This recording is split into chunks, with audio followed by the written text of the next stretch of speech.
So hello बालकों, शुरुआत करते हैं question number 40 of centre of mass से।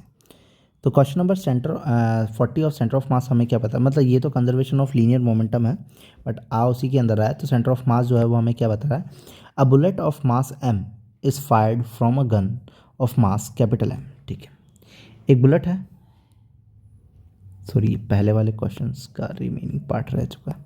ओके, इसका जो बुलेट जो गन है उसका मास कैपिटल एम है, और जो बुलेट यहाँ से निकली उसका मास जो है वो स्मॉल एम है।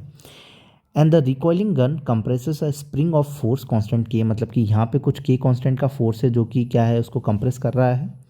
ऑफ डिस्टेंस डी, मतलब किसी डी डिस्टेंस तक उसने क्या करा है, उसको कंप्रेस करा है। The velocities of the bullet is, मतलब कि बुलेट की जो वेलोसिटी होगी वो क्या होगी। सो यहाँ पे अपन मोमेंटम कंजर्व लगा सकते हैं, क्योंकि इनिशियल बुलेट जो थी वो गन के अंदर थी, तो उसका मोमेंटम जीरो था, और फाइनल भी क्या होगा, जीरो होगा। दैट मीन्स कि दोनों अलग अपोजिट डायरेक्शन में जा रहे होंगे और मोमेंटम सेम होगा। तो इसका अगर मोमेंटम लिखूंगा, सो इसका मोमेंटम के लिखने के लिए मेरे को एम और वी लिखना पड़ेगा, और इसके मोमेंटम के लिए स्मॉल एम और वी लिखना पड़ेगा। तो ये क्या हो जाएगा, ये तो कैपिटल एम हो जाएगा, कैपिटल एम हो जाएगा, कैपिटल एम वी। मतलब कि क्या लिखा है, इसका मोमेंटम लिखा है। अब अगर इसका मोमेंटम लिखना है मुझे, अगर इसका मोमेंटम लिखना है तो या तो मैं कह दूं कि गन अगर पीछे गई है तो उसकी रिकॉइलिंग वेलोसिटी होगी।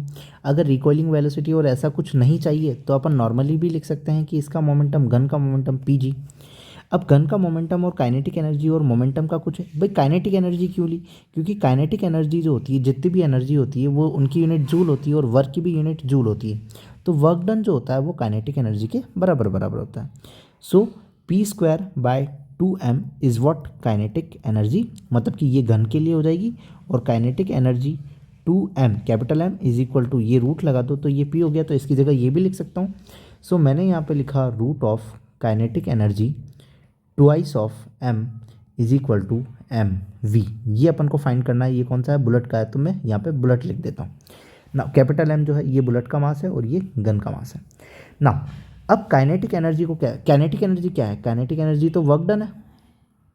और अगर स्प्रिंग में वर्क डन अपन ने पढ़ा ही है कि स्प्रिंग का जो वर्क डन होता है वो क्या होता है, वर्क डन स्प्रिंग जो होता है वो हाफ ऑफ के एक्स स्क्वायर होता है।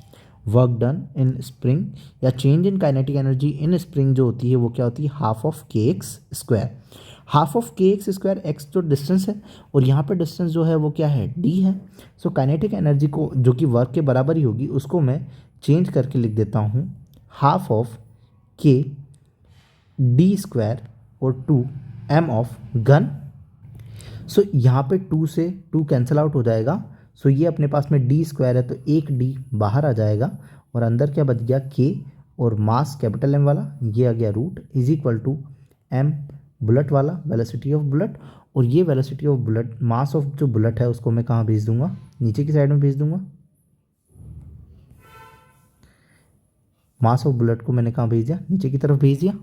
तो ये क्या बन गया, फॉर्मूला बन गया अपने पास में, d by M B. M कौन सा है, स्मॉल है, बुलेट वाला है। So d by M small वाला रूट ऑफ m कैपिटल है। तो ऑप्शन नंबर कौन सा हो जाएगा, थर्ड हो जाएगा।